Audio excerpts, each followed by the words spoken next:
All right, so welcome back. So, again, this is going to be one of the last major sections that we have here for the accounting. So, we're going to be talking about payroll. Yay. So, again, when we're looking at a company, one of the most important things that you should always consider is, are you going to have employees? And if you are, well, let's talk about what are the things that you need to know about payroll, because payroll, there's a lot of things that you have to consider, right? The three things, or maybe even more, is going to be, first of all, how many employees are you going to have, right? The more employees that you have, the more money it's going to cost, right? Because you have to consider, how are you going to pay them? What taxes are you going to have to pay for them, and what taxes you have to collect from them? Other things too is, if you are a company, do you offer any benefits, any extra deductions from the paycheck? You need to figure out all of these details before even considering having employees, right? Now, here's a few things that you also have to consider too, like, what kind of employees are you going to have, right? So in this case, right, if you're looking at a regular, or what they're called is a common law type of employee, where they're a regular 9 to 5 or whatever kind of time frames that you have them, and they work for you for clockwork, right? They work either as a salary base or a wage base, right? Or are you going to consider having independent contractors, 1099 workers, right? They work for you, but they're not technically an employee, right? They're third-party vendors that you pay for, completing a task. And we'll talk about in depth every single criteria of what a type of employee is going to be. But in this case, right, when you are building a business, you need to consider, how much is it going to cost you to have employees, right? Especially because every part of having an employee comes with, can you cover their taxes? Can you pay them a certain amount? And then what benefits are you going to be paying into for having these employees to protect them? Okay, so again, this is going to be one of the largest costs it is for running a business, is you have to be able to pay your employees, especially if they are a regular worker that comes into the office from Monday through Friday, from 8 to 5, right? You need to make sure that by the end of whatever the payroll period ends, right, do you have enough to pay for them? Okay, and this is also a very huge struggle when it starts with a small type of business, just because, like, they have other expenses that they need to worry about too. They need to consider the expenses to owe people on an account. They need to also have other priorities, such as pay for rent and so on and so forth. So that's why it's very important to consider whether to have employees, and understand that the cost of employees is pretty huge. Okay? Especially if you're going to have more than one person attending the company. Okay? So before we can even get started, I gotta tell you, what's the difference between a social security number and an employer identification number, okay? So what a social security number is, it's pretty straightforward. It's to recognize an individual. So to identify an individual in the government. So IRS, by running this social security, right, it pretty much identifies you into their system. Okay, where an employee identification number essentially does the same exact thing, except it identifies the organization as a legitimate legal business. And it's the best way to be able to file taxes a lot more easier too, because you have a tax ID number, you have identification number, you're able to, again, identify this as a business, right? So the difference really between them is who distributes and what they look like, right?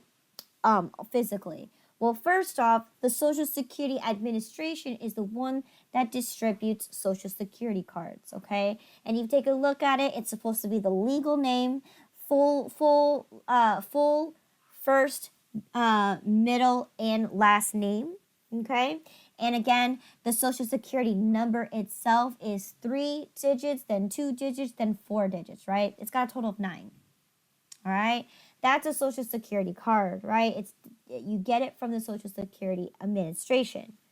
Whereas the employee identification number, you actually obtain that through the IRS. Okay, so you can apply online for one. If you are applying for a business license through the state of Nevada, they do have a form where you can apply for a employee identification number right away. Okay. And how they're identified is it's 2 digits first, and then the rest is 7 digits. Okay, so that's a difference. They're both 9 numbers. They're both numbers to identify what each entity is. Like one's an entity, one's an individual, right? The only difference is that one is being distributed from a different agencies, and 2, the way the numbers are arranged. All right. Now, in this case, right, if you are a sole proprietor, you can have the choice to either use your social security number or to have a separate identification number, right? But of course, rule of thumb, when we talk about the first assumption for the first assumption where it's the business or economic, the best way to file your taxes separately is having your social security to file taxes on a personal level, and then to have a business identification number to file your taxes under the business, right? And then you can take that and put that against your personal taxes. So again, there's a lot of rules that kind of come into play, but yes, as a sole proprietor, yes, you can use your social security number as a business identification number, okay? And again, a lot of independent contractors, 1099 workers, they have to use their own individual social security number, okay? So that's the difference between here, all right? Okay. So let's also talk about how the employer had to apply for an employer identification number. So in this case, IRS Form SS4 allows you to apply for your business identification number. Again, this form is free on the irs.gov, okay? I believe it does not cost money to apply for identification number, but it does require you to obtain your business license first, so then you have a legal business name in order for you to go ahead and apply for a business identification number. You can't have a business number if your business does not exist, okay? So that's also going to be rule of thumb here. That's why when you do apply for your business license, you can apply for a business identification number at once. So then when you do get approved your license, you immediately get assigned an identification number. Okay, so in this case, right, it doesn't cost money to apply for a business identification number, but it does cost money to apply for a business, okay, a business license, okay? And in this case, once again, you just basically fill this form out just regularly, right? You're going to be putting your legal business name, who owns it, where is it located, establishment, etc., okay? Standard information, because what an employer identification number does is basically that identifies a way to collect tax for the IRS, okay? So it's very important that you do know that, because again, when you do have employees, you have to pay for federal taxes as well as state taxes. So having an identification number really helps you separate and allows you to link up your accounts from IRS to the actual employer identification number, so that they can keep track of you and be able to make those payments on time. All right. So now that we establish getting that first rules of ground right there, what you need to have in order to obtain these identification numbers in order for you to go ahead and file taxes for having employees. Okay, so let's go ahead and dive right in on what the different types of employees are. Now, in this case, I've only listed 6, but if you actually go to irs.gov/publication 15, they have a few extra, a few extra people that are listed as employees, right? And I'll give you an example of an employee, right? There is special payments or special leeways on how you tax employees that are family members. Okay, so that's something that you may want to consider if you are planning to open up a family business. There is different taxes on that because, some people can say, oh, I'm going to write this tax off because he's a business partner, but he's also my husband, right? We can double whammy. No, not in this case. There's a special tax for it, okay? But in this case, here are the more common ones that you would normally see. So once again, the first one we're going to take a look at is going to be common law, which is a regular employee. Okay. Then you have your statutory employees. You have statutory non-employees. And then you have your independent contractors, your leased workers, as well as individuals that are referred by temporary agencies. Okay. So let's go ahead and talk about the difference with these different employees. Okay.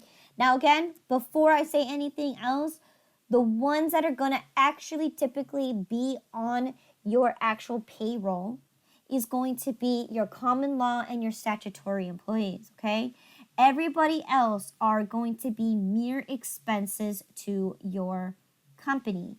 Therefore, you are not responsible to pay for statutory non-employees, your temporary work agencies, your leased workers, or your independent contractors, right? You are not obligated to be responsible to pay into their Social Security or Medicare. Only common law and only statutory employees are subject for those extra costs and benefits, okay? Reason that most companies rather pay 1099 contractors because they don't need to be responsible for paying into anything extra, okay? And they just pay them out as an expense, and what happens is those individuals are responsible to pay into their taxes themselves, okay?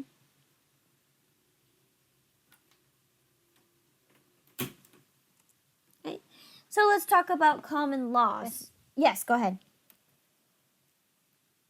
No, yes, it's okay, no problem. Oh, okay. All right. So let's go ahead and get started. All right. So common law employees are also known as your regular standard working employees. Okay. What can they actually do? Now, here's a list of criteria of what a common law employee can do and what they can't do. Okay. Now, by definition, a common law or a regular employee worker has a few things that is going to be in regards to their tasks that they have to do. They are going to be they're going to be told what to do, right? They're going to be listed a bunch of tasks that they have to complete. 2 is that they're going to be told how to complete it, right? So let's say, for example, right, I need a balance sheet done by the end of today. Right? That's the task. They know what their task is, and they're being told how to do it. Okay? And then, of course, they are also going to be telling them when to do it, right? So if a regular worker, their time frame is you come in at 8 o'clock, you clock out at 5 o'clock. That's it. Okay? So that's the 3 things right there. They're being told what to do, they're told how to do it, and they're told when to do it. Okay? So again, other things to be too is that they're usually given specific duties and stuff. but they're also being provided all the equipment and all the resources in order to get the job done. Okay, so that's also very important that you know too, that that's what it comes with a having a common law or a regular worker. Okay. Okay, so again, these are your standard salary or hourly wage people. Okay, they're being told what to do, specific guidelines of what it is. They get provided all the materials and so on and so forth. So you have full control over your common law employees. Okay, straightforward. Your statutory employees, okay, so don't confuse this with statutory and statutory non-employees. This is statutory employees, okay? They are part of your business, okay? You contracted them to work for your company, and the only difference here is they're given a task, they're told when to do it, how to do it, and basically given the items to do it. But they're not the ones that come in on a regular daily basis, right? So a great example would be a delivery truck person, right? Delivery trucks their time frame for that could be more than 8 hours, could be more than 12 hours, right? Because they're just driving. So at the end of the day, the difference between a common law and a statutory is they have the same criteria, right? They're being told what to do, when to do it, how to do it, and etc., right? The only difference is when the task is completed. That's the only difference here, because a truck driver, you can't say exactly, I'm going to give you exactly 10 hours to complete this task. That's near impossible, because there's what if there's traffic? What if there's an accident on the road? What if it requires me to take 3 days to travel from one state to another, right? So here the job, the result at the end, or in this case, when the task is completed, is going to be varied. Okay. However, they still have to come in. If their job starts at 10 o'clock in the morning, then they clock in at 10, and whenever they come back, they clock in whenever they or clock out whenever they're done with the task. Okay. But in this case, it's not it's a specific task, but it's not being timed. Okay, so that's why I gave an example would be a delivery truck person, okay, or a full-time life insurance response person, okay. So any typical person that is like that, where they're given a specific task, they're given what to do, you're given the stuff for them to do it, and you're telling them how to do it. The only end result is when they complete it, because obviously you can tell them when to do it. Come here into my office. You're gonna clock in at 10 on Tuesday, and you're gonna go deliver these things there. Done. Okay. So that's the difference between a common law and a statutory employee. Okay. All right. Now, because these two people are going to be on your payroll system, here's also another difference between the two as well. Since we talk about the difference of how they do the job and whatnot, right?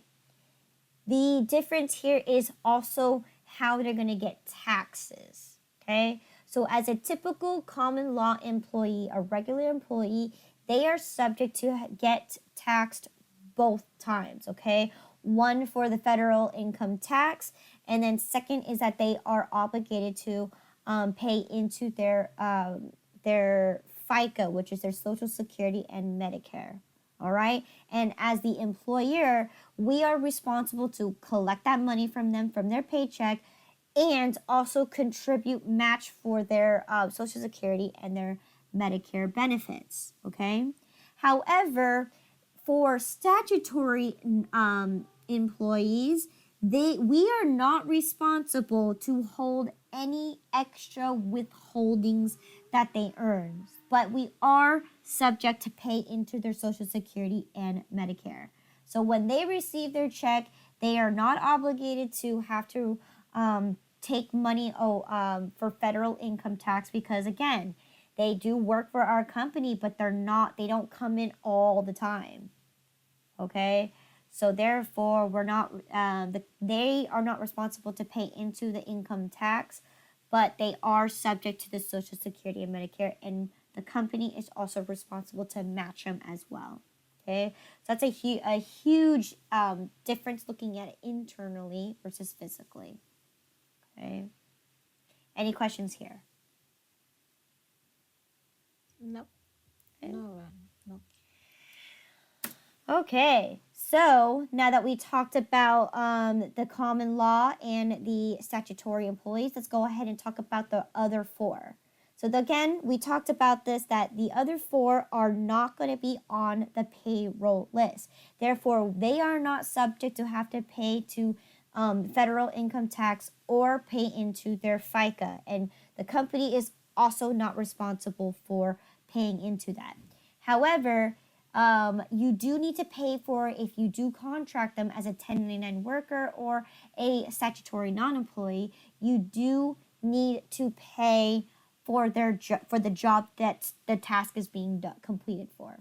Okay. Now here's the difference. All right.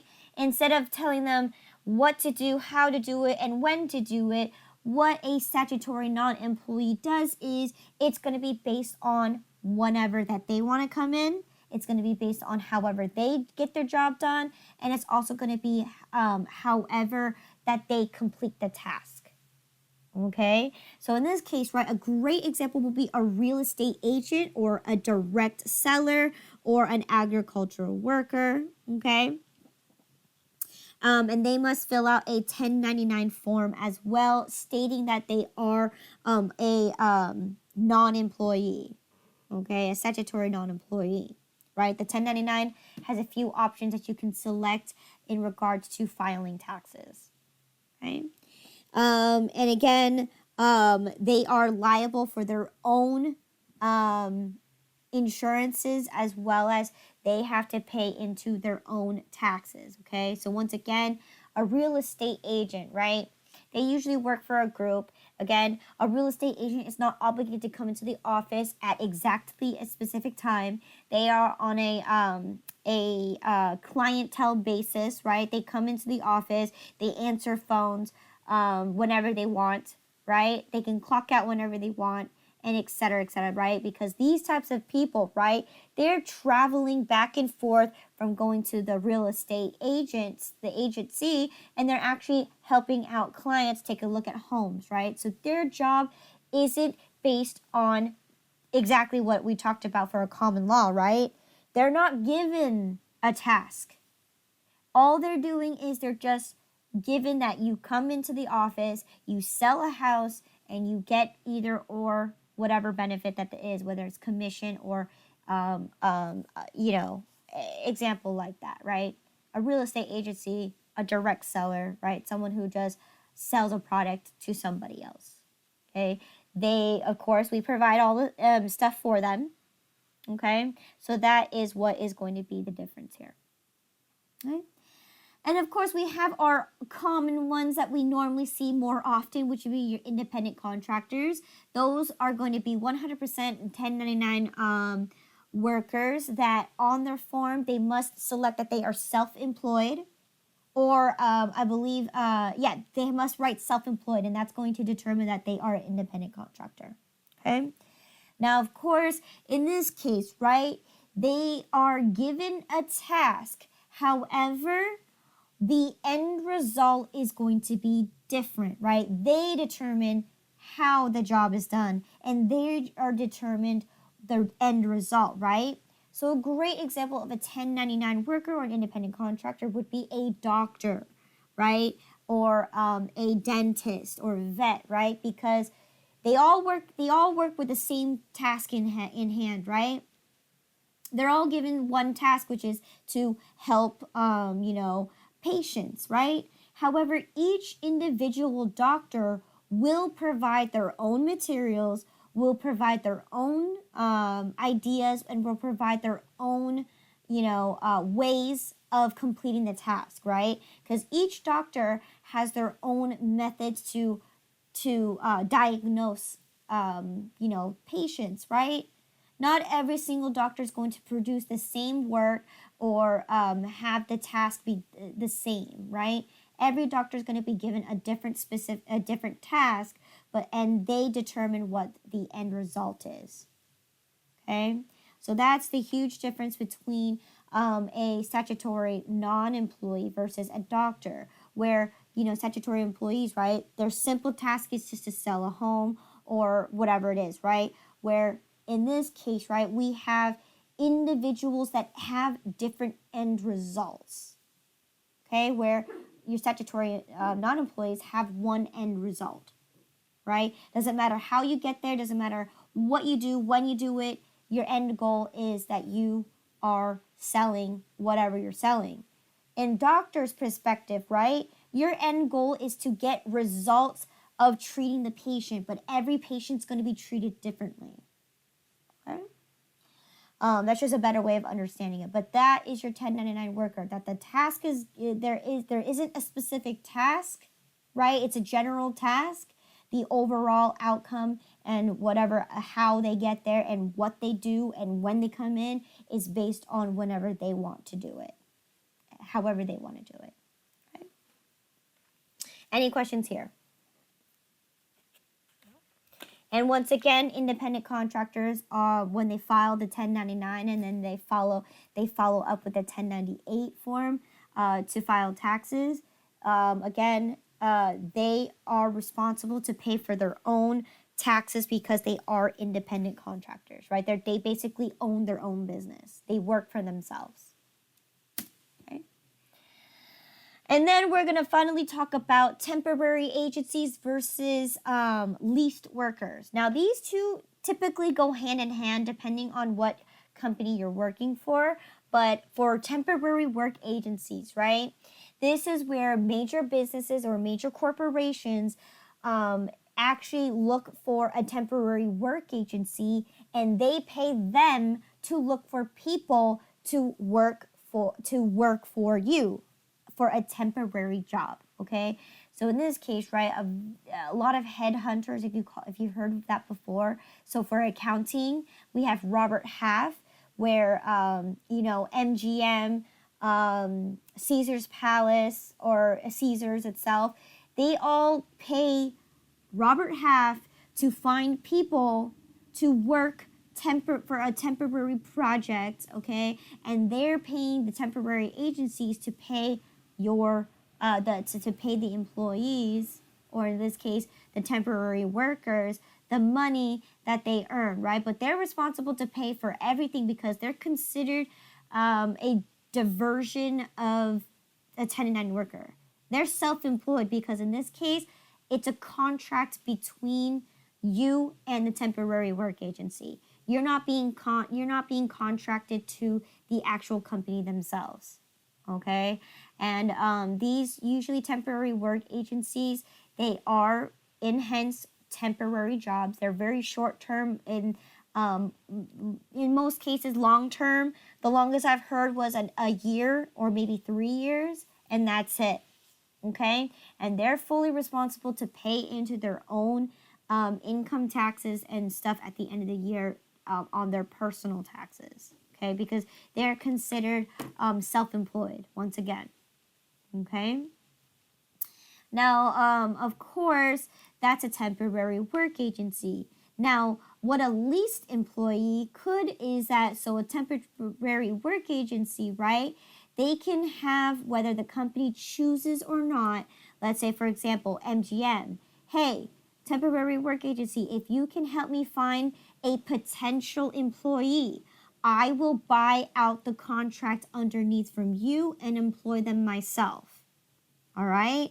So that's what a lease employee is that for any reason that they use a temporary work agency to look for people for them, and what they do is they are contracted to work for the company, right, under the temporary work agency. And what happens is that there's often times where they are seeking potential employees. They can buy out from the contract, and then they can, continue putting them on probation period, right?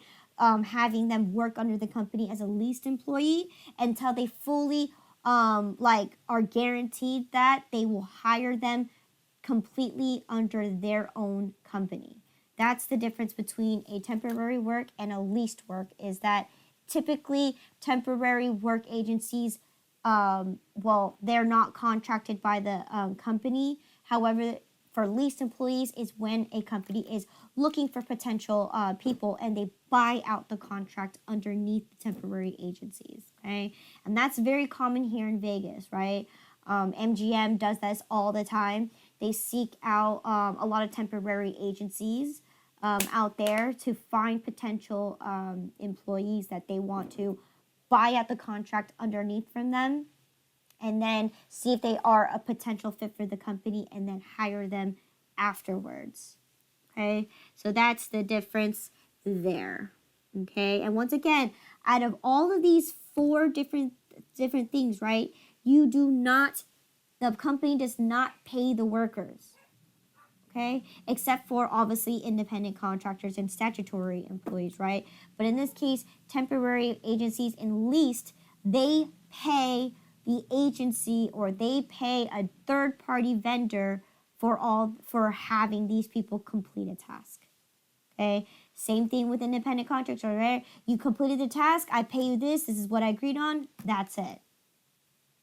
Okay, so again, the last four are going to be mere expenses to the company. All right, any questions here? All right, so now let's go ahead and talk about the actual payroll process. Okay, how do we get started? Okay, now what this chapter is going to actually be split and divided into two sections. One's going to focus on the employee section, and then the second one is going to focus on the employer's responsibility. Okay, so again, of course, the employer is responsible to pay for the employees, but the employees also have to pay into their section when they receive a paycheck and work for the company. So we're going to focus today.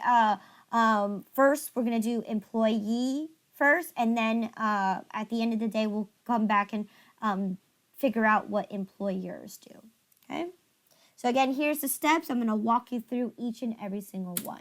Okay? So step number one here is going to be submitting to the agency, right? Depending on what state you are in, or what place that you are establishing your business in. So here in the state of Nevada, we have the Department of Employment, Training, and Resources, right? Rehabilitation, excuse me. So once again, that's called DETR, okay? DETR, okay? That is what the state of Nevada Employment Center is, okay? And in this case, you do need to file in a specific department, which is the employment development section, okay?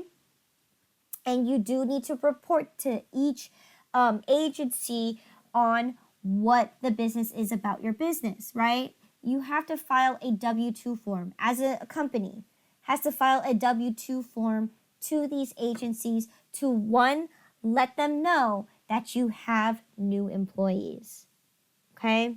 So again, the W-2 form for an employer's perspective is going to look significantly different than a W-2 form for employees, right? The W-2 employees, they just get a paper of all the records of what the employer has done to pay into the Social Security and Medicare and all that stuff, right?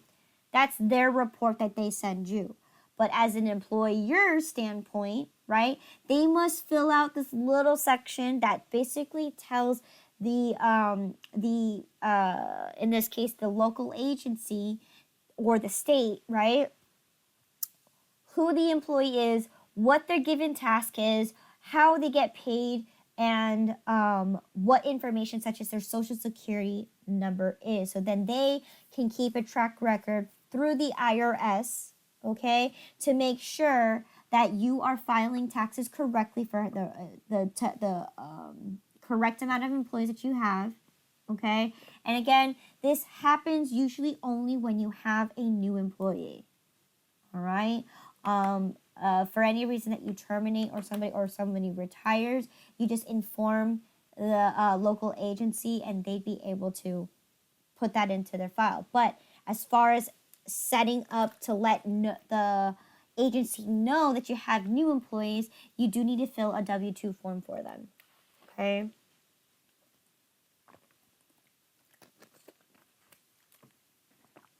Okay, and you have to use the employee's legal full name, their social security number, and etc., etc.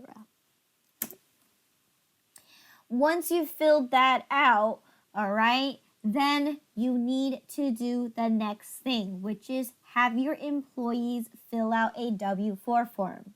Okay, a W-4 form is so important, especially when it comes to your employees, because your employees have the choice to claim some withholding, so then they don't get taxed as much. Okay, so this example, right, especially when a married individual has too many bills that they have to pay, right? If they own a home, they need the money to be able to make the payments for the home, or they need money to support the kids that they have, right? Etc., etc.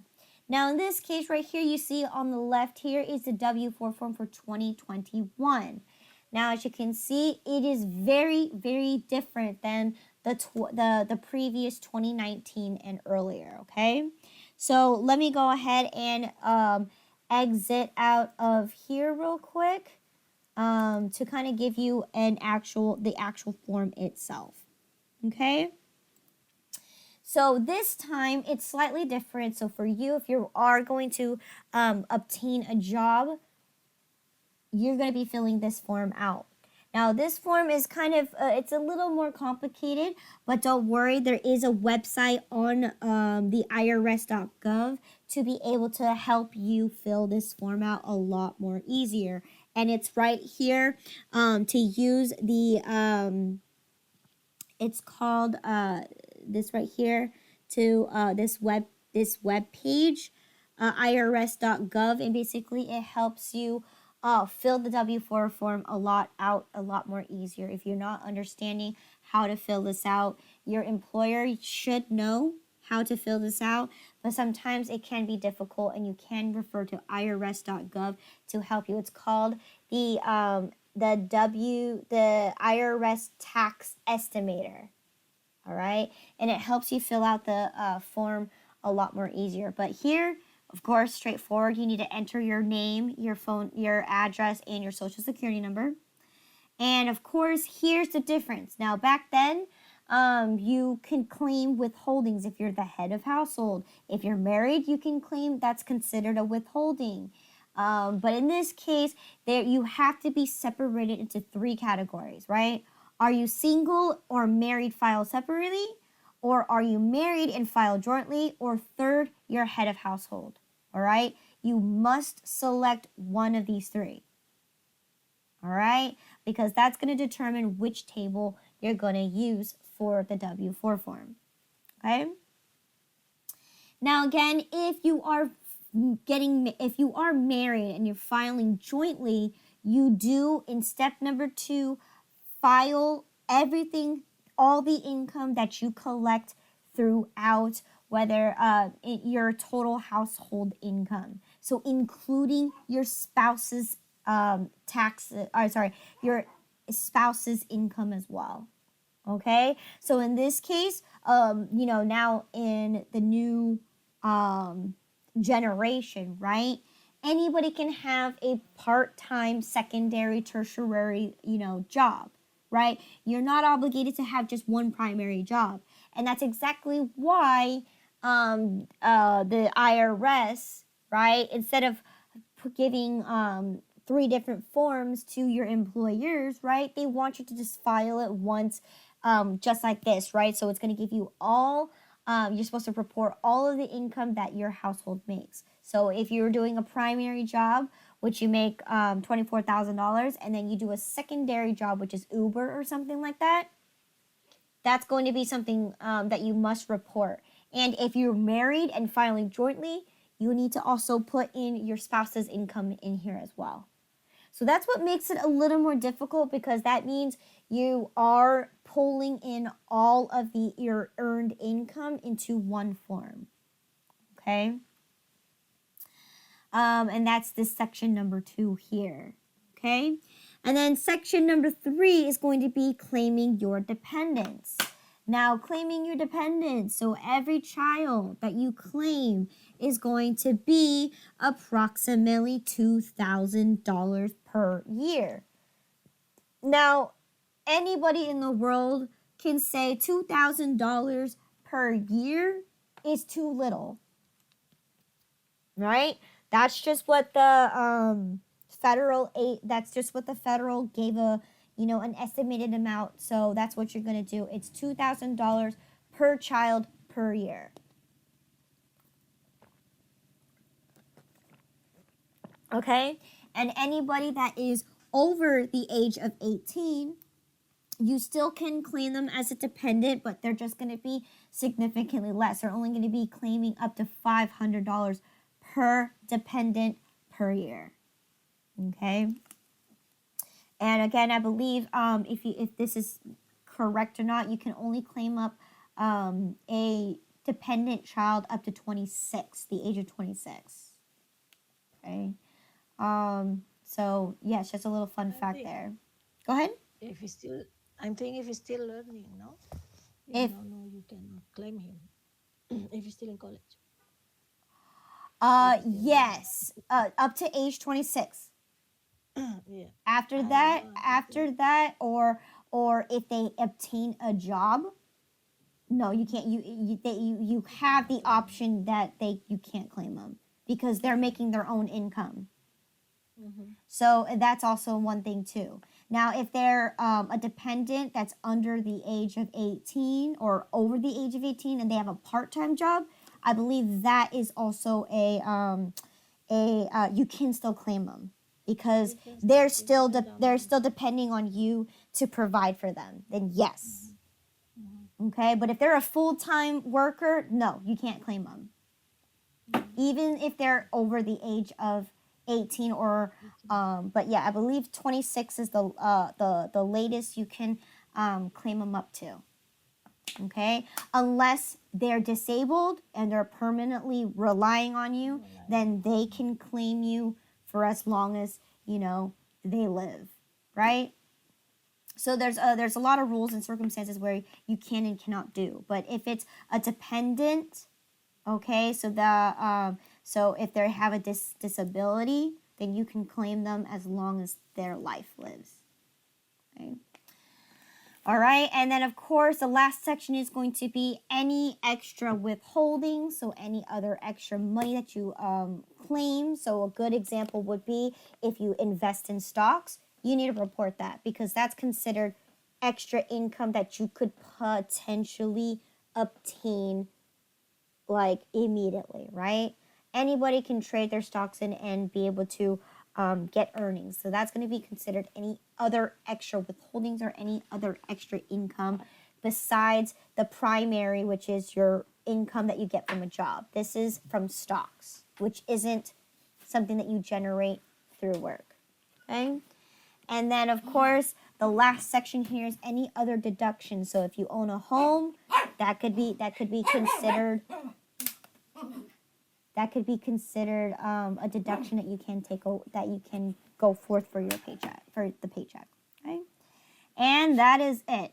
All right. So again, back then you usually look at the list of things and you would check mark yes or no, and that would be considered a withholding. In this case, no. You actually have to calculate it down to exact numbers per situation.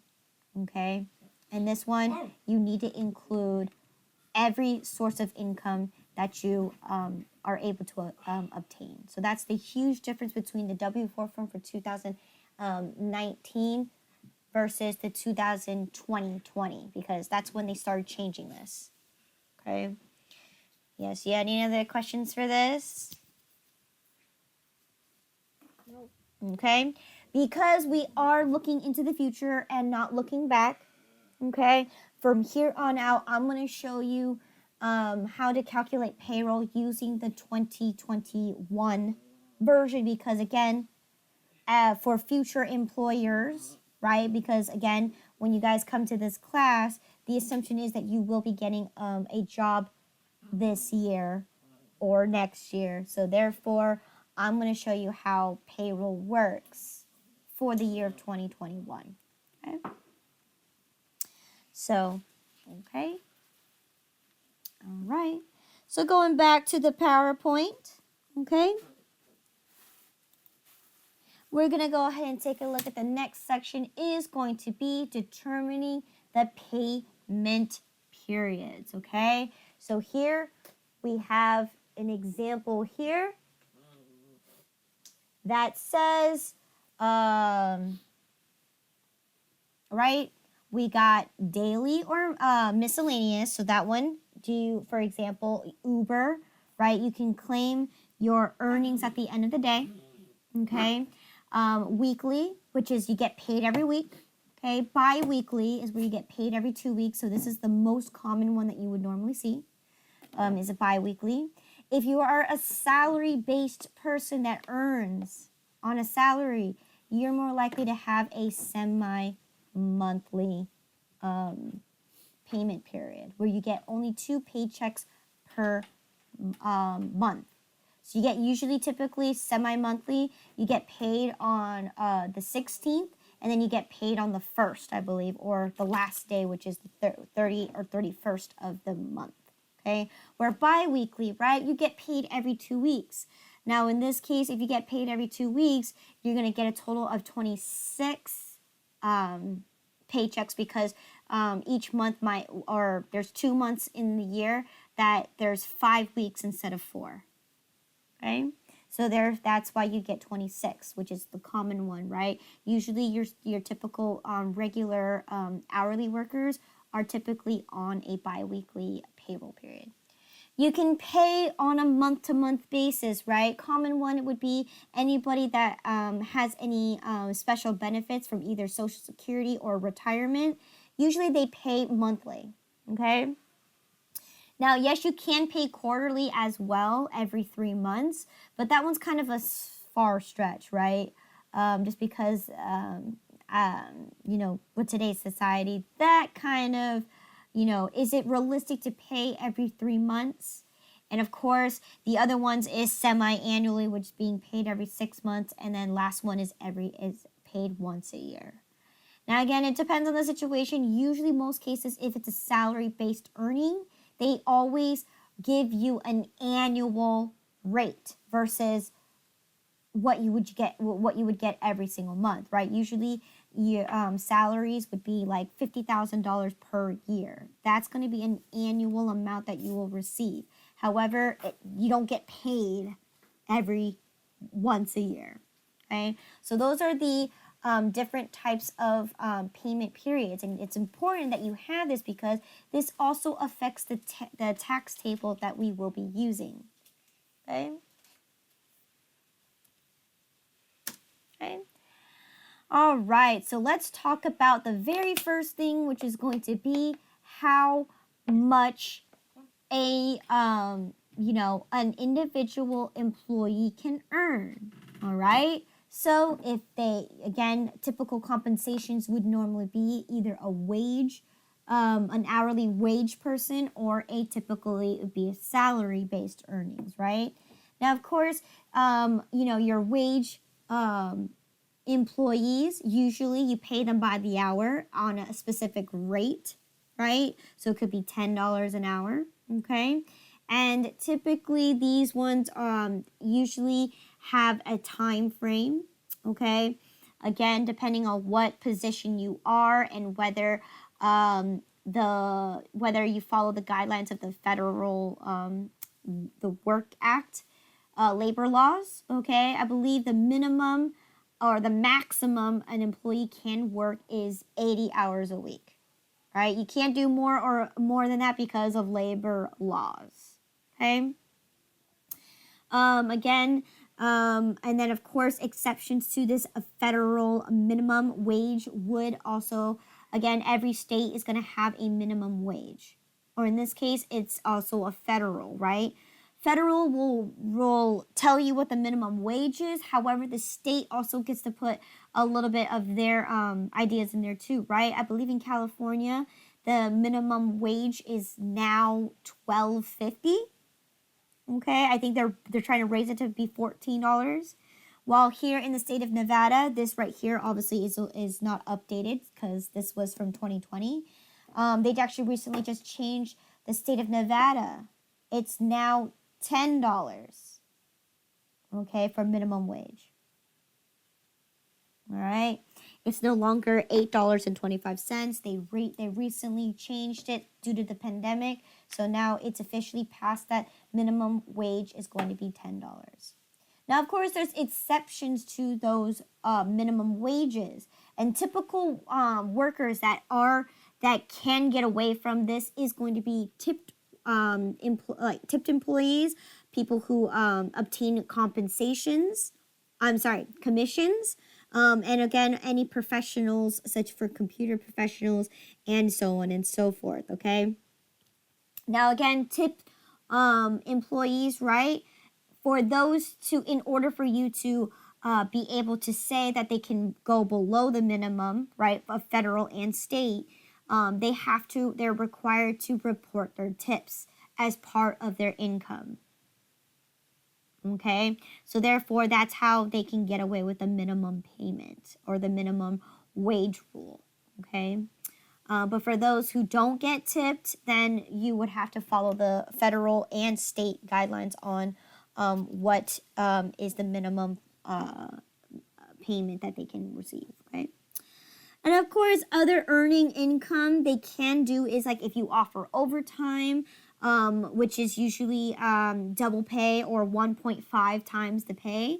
You could also do bonus and commissions, right? That's going to be additionals to the actual income itself. And then we'll talk about sick pay, vacation pay as, other benefits. But in this case, this is what you can earn for a typical person who is an hourly wage type of compensation. And of course, for salary, once again, usually it's typically based on an annual rate. Okay, so they say like $50,000 per year. Okay, now again, hourly, they will get a paycheck no matter how many hours they invest into the company, right? Because that's the contractual agreement, is that as long as you can come into the office between here and there, right? As long as you earn your 40 hours a week, right? Your bare minimum of 40 hours a week, then that constitutes of you to just get your full paycheck. And the paycheck is the same throughout the entire time you get paid. All right. Now, of course, additions that you can have are bonuses and commissions, and of course, overtime, right? If you are going to be working over the 80 hours per week, then yes, you have the choice, right? If it's after an 8-hour shift per day, you can, continue to keep track of that, of your overtime that way. Or if it's a bare minimum of passing over 40 hours, then that will be that constitutes as overtime. So again, those are going to again be contributing factors of, once again, things that can be compensations. But once you're a salary, again, because the idea where you don't really need to clock in or have specific hours, overtime could be not something that a company can offer. But if they're like an hourly salary kind of person, which does exist, where they're a combination of both, right? In order for a salary-based person to earn their paycheck, they do keep track of whether you did the job on a day-to-day basis, clock in and clock out, right? Just to make sure that they meet that bare minimum. Okay, so yes, there is that combination between the two. But for most cases, oftentimes salary-based people, right? You're not based on the number of hours you worked. You're based on just going to work and completing the task on a day-to-day basis. Okay, doesn't matter how many hours you work or so on and so forth. Okay, any questions here? No. Okay. So then once you figured out your compensations, the other different types of deductions or benefits that can go on a paycheck, okay, is typically going to be anything like fringe benefits, holiday pay, vacation pay, sick pay, any retirement benefit plans, and so on and so forth. And any insurances such as health, dental, or vision, or even life insurance, right? Those are all going to be considered claims that you can have either towards your paycheck or go against your paycheck, okay? Now, again, what is a fringe benefit? So, oftentimes when you work for a company, if they're typically a huge company that gets sponsorships or that gets discounts to specific things, right? That's going to be considered a fringe benefit. So, I believe, like, for example, Quest Diagnosis, right? They are a major biotech lab company that usually does tests for blood samples, things like that, right? Because it's a widely known type of biotech lab, right? They are sponsored by a lot of different companies. So they're sponsored by AAA. They're sponsored by AT&T. They're sponsored by Disneyland. They have a lot of connections because they are a major company and because it's a biotech lab, right? They make these relationships. So what happens is that because you work for the company, that means by working for the company, they offer fringe benefits such as if you go through AT&T through your company, right? You go and get a contract through my company, you can get discounts. So again, discounts to AAA, discounts to AT&T, discounts for Disneyland tickets, right? So that's considered a fringe benefit. And what that does is you do need to pay into this fringe benefit for you to be able to receive the fringe benefits, okay? It's also another one too that can go towards something, right? If you have oh my gosh, I just forgot the word already, but when you have employees that want equal rights or something like that, you do have a fee that you have to pay out of your paycheck to go ahead and voucher for that. Okay? Again, yes, right?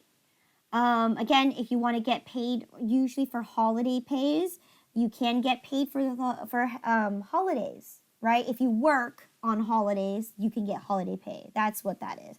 But most cases, oftentimes, you're not obligated to work on holidays. It's a national holiday. You have that day off. But if you do work that day, you could get potential holiday pay. Now, of course, depending on how big the company is, if you want to, if they offer you, like if you're that kind of employee that never takes a day off, right, they might have to pay you to take vacation because, again, the legal labor laws, right, by law, an individual cannot work 365 days out of the year.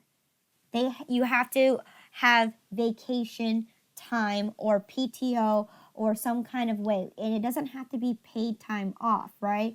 It's just a legal obligation due to the labor laws, right? You can't force someone to work 24 hours a day, 365 a day, a year, okay? You have to let your employees rest. So in this case, some entities, they know that if some people aren't the way that they don't take vacation pay, they force them to take vacation, and then they just pay them for that. Okay, same thing with sick pay, right? If an individual gets sick, right?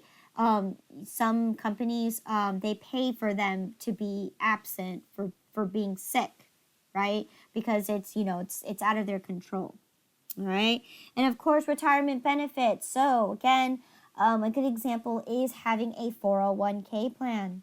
All right, that's going to be a deduction because it takes away from your paycheck. However, it's a benefit because when you retire, you get money, right? But in this case, it's considered a deduction from your paycheck, while holiday, vacation pay, and sick pay is a benefit, okay? Because it goes towards your paycheck, not against it. And of course, other things too, if you offer medical insurance, whether it's vision, health, dental, or even life, again, you pay into those. Typically, you would pay into those versus, or if the company pays it for all, then it's a benefit to you. Okay, but typically, most companies will more than likely they'll pay half of it, and then you come up with the rest of the money to pay the other half. Okay. And of course, how do we record or keep track of these earnings? Pretty straightforward, right? If it's an hourly type of person, they just have a clock in, clock out tower, okay? Time sheets, timestamp cards, activity logs, again, any kind of ways to keep track of your employees, right? If they're responsible for to keep track of their own, then you have them email you the timesheet, whatever it is, right? Just to keep track of their hours. Okay. So now let's actually talk about employee taxes. Okay. Now, in the state of Nevada, you are subject to only pay federal taxes, right? The state of Nevada doesn't have state taxes, okay? So for this case, since we're in the state of Nevada and we're hoping to be employed in the state of Nevada, then we only need to focus on three things, right? Only the federal taxes. So federal income tax withholdings, Social Security, and Medicare. Okay? Those are the three things. Now in this case, I want to focus here on how to determine the federal income tax withholdings. So this is very important that you make sure you know this, that there are a couple things that you need to know. You need to know how much the employee has worked. You need to get all the information from the individual's W-4 form, and you need what's called a tax table. Okay? The higher you earn, the higher percentage that you will be taxed at. All right? Now, of course, once again, I'm going to show you everything that you need to do in order to figure out what the income taxes are. Now, again, income taxes is a mandatory way to pay into the federal government to go ahead and provide programs for everybody in the United States. Okay? So, we're going to go ahead and talk about two different methods that you can use to determine the federal income tax withholdings. Okay? You have the percentage method, or you have the bracket method. Now, in this case, right, you will be using the circular e-table, which can be found on the irs.gov/publication 15. But lucky for you, I've already posted it into the Google Classroom, so you guys have a copy of the federal income tax rates that are available for the current 2021 year. Okay. Now, in this case, right, we're going to be taking a look at how much an individual earns, right? We're going to figure out how much to deduct from it, right? And also calculate all the total amount of earned income, right? And we're going to figure out how much they've earned, figure out by looking up the tax table to figure out what amount that they're going to be taxed at, and then that will determine the federal income tax withholdings. Now, in this case, because payroll is so intense, and of course, if you actually look up the bracket method is one of the easier out of the two.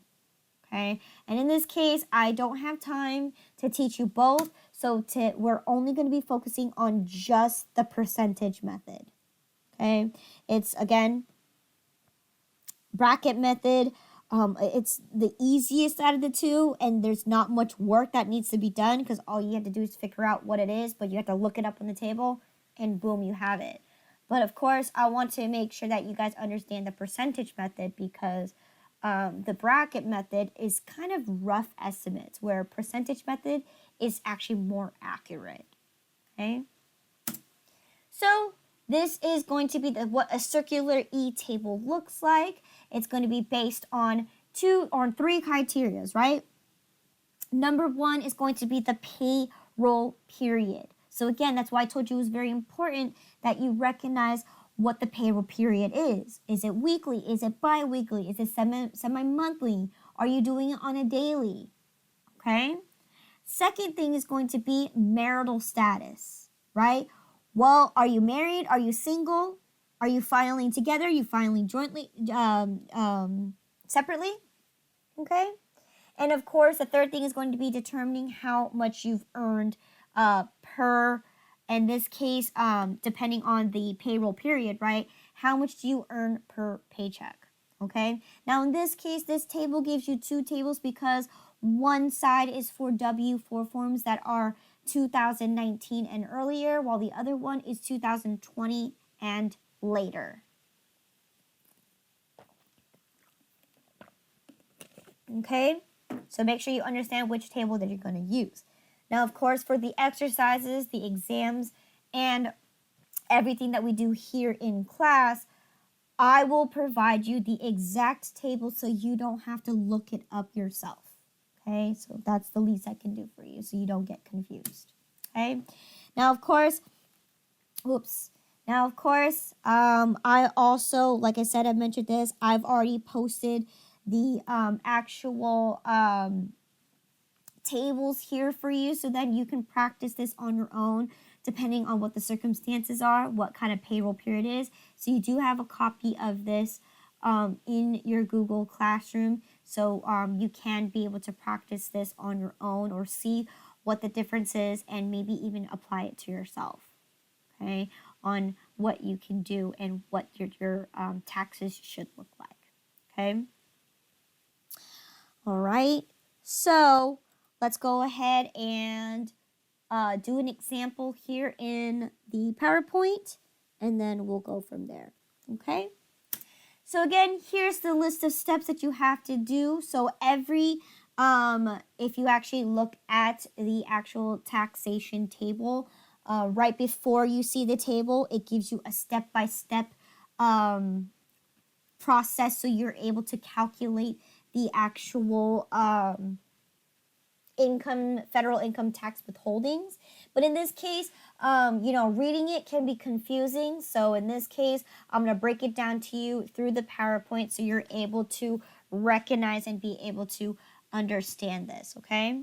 Starting with the very first one here, step one is to determine how much money the individual has earned, okay? Also known as your gross earnings, okay? Gross earnings, gross pay, whatever you want to figure it out. Step two is going to be determining other income and other deductions that you can take away from your paycheck. Now, in this case, I'm going to keep it real plain and very simple, right? I'm going to assume that everybody only has a primary job because, again, it's based on an individual person's W-4 form, right? Did they report that they had multiple incomes, or did they report that they have multiple deductions? In this case, we're looking at just one primary job. So in this case, step two is actually going to be eliminated. Okay, so then that's going to be your total amount of taxable income available. Okay, then we're going to go ahead and use the circular E table to figure out what percentage you fall under, and then we'll calculate from there. So let's go ahead and dive right into the example, okay? So here's my little table on how you're going to calculate this. So L, okay, is a single woman, okay, with one dependent, okay? She only has a primary job, which she earns $15.25 an hour, okay?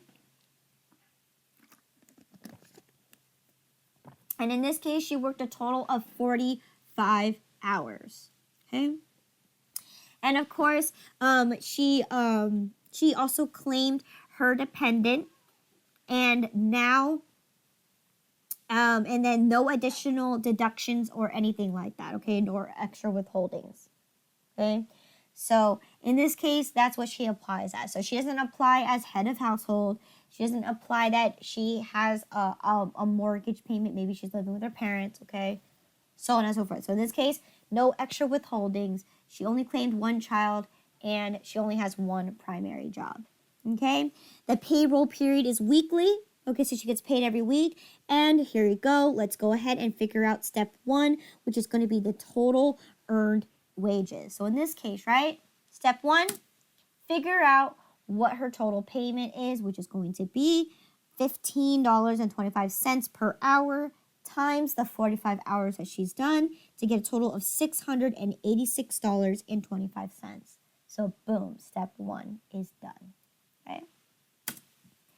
Once again, step 2 determines any extra income that she earns. So if she has a secondary job, or if she's married, which she isn't, right? Any form of income that comes to the house, or any extra deductions that she wants to claim or to take. So in this case, she only has a primary job. She's not married. So therefore, no additional income is there, and no deductions are available for her to take. So in this case, 0 would leave her with the total amount of available taxable earnings, which is going to be the $686.25. Okay. So now that we figured that number out, right? The third step is to go ahead and use the circular E table provided to figure out what amount she falls and what percentage she falls under, okay? So again, you're going to be using your W-4 form to figure out these things, right? What is her filing status? In this case, she's single, so we're going to be using the single table, right? And in this case, the pay period we know is going to be she gets paid every week, so therefore we're going to use the weekly table. And of course, last thing here is to make sure that if she did not claim any extra income or have a spouse, right? So in this case, she's single. So in this case, on her W-4 form, no, she doesn't claim any extra income. So now we're going to go ahead and look at our table here, right? This is the single, so on the left side, right? Single or married filing separately, right? This is the weekly payroll. And again, we're going to be determining, right? She makes $868. Or I'm sorry, $686. Okay, and 25 cents. So this is what we're going to do. We're going to take a look at our table, and we're going to determine the amount of money that she's earned. So how we read this table is she made at least this amount, but not over this amount. Okay, so in this case, did she make more than $0? Yes, she did. Did she make, is it less than $241? No, it's not. Okay, so we move to the second row. Did she make more than $241? Yes, she did. Did she make less than $433? No. So in this case, next one, so did she make more than 433? Yes, she did. Did she make less than 1,021? Yes, she did. So in this case, right, we're going to be focusing on this line item right here. So how you read letter C is going to be the total amount that the government's going to withhold from your paycheck regardless on the amount that you owe, or regardless on the amount that you've earned. So in this case, the government's going to take away from her paycheck $19.20. Okay? Automatically.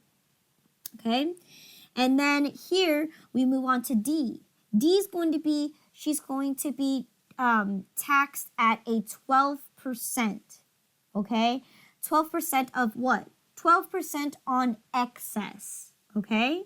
So therefore, we got to go over to E, where the government kindly allows the individual to take this amount, $433, and claim it to herself without being taxed, all right? And any dollar extra is going to be taxed at 12%. So that's how you read this table, okay? So let's go ahead and pull it to our calculations here, okay? In this case, right, we're going to take the number of amount that she earned, her gross earnings, or in this case, the taxable amount, and we're going to subtract the amount that the government lets her keep without taxing it. So in this case, right, we're going to take the $686.25 and subtract the $433 because that's what the government lets her keep. So in excess, she made $253.25. Because this is extra money that she's earned, she is subject to be taxed at 12% because that's extra money that she's earned. So in this case, you're going to take your $253.25 and you're going to multiply it by 12% to get a total of $30.39. So that means the government is going to tax her additional $30.39 because they're taking an extra 12% of extra income. Okay? And then, of course, the government is also going to already take the amount already away from her paycheck regardless of the amount that she earns, which was the $19.20. So you're going to add those two numbers together to get a grand total of $49.59. So that is your total federal income tax withholdings for step 3. Okay? All right? Are you good with me so far? Yes. Okay? So once you calculate that amount, we're not done yet because step 4 is where we're going to process her total amount of dependents that she claimed. So if you remember from her W-4 form, right, she claimed one dependent child, okay? And the pay period, once again, is weekly. So let's take a look here. On the W-4 form, right, under Section 3, right, there's that section where you can claim your dependents. In this case, she claimed one dependent, which is cost $2,000 per year, okay? And of course, she claimed 0 other extra dependents. So in this case, she's got a grand total of $2,000 per year, right? Now, of course, you need to look at how many pay periods there are because if that's for a whole year, I need to take that and divide that per check basis. So in this case, right, if she's a weekly, if the payroll period is every week, that means she gets paid 52 times a year. So I'm going to take my $2,000 and I'm going to divide that by 52 because it's on a per check basis. It's not per year, it's on a per check basis. So in this case, right, I take my $2,000 and I divide it by 52, which gives me a grand total of $38.46. Okay? And what I'm going to do is I'm going to deduct that out from my paycheck or for the amount of total withholdings. Okay? Back then, 2019 and prior, you actually take out your dependents before you tax everything else, okay? Now it's different for 2021. You claim them after you're taxed, okay? So then that leaves you with a total of $11.13, okay? Now, for any reason, let's say she had 2 and the total amount goes over the $49.59, then you just say she has 0 withholdings at that point. Okay, so that's just rule of thumb there. Okay, in this case, she ended up with $11.13. But for any cases that it does go over, then it's just 0. So if there's no such thing as that the person's that you owe them federal tax. No. In this case, if it becomes negative, you just treat it as 0. Okay, so in this case, she gets $11.13 for the total federal income tax withholdings. Okay, and then step 5, once again, do you have any extra withholdings or any extra claims that you want to take away from your paycheck? In this case, it's no. So therefore, no means 0. So therefore, her total amount that she's actually going to be subject to pay for federal income tax is $11.13. Okay? Any questions here? No. Okay. So I'm going to stop here because right now it is exactly 3:12. So what I'm going to do here is, because it's only you, we'll just only take a 15-minute break.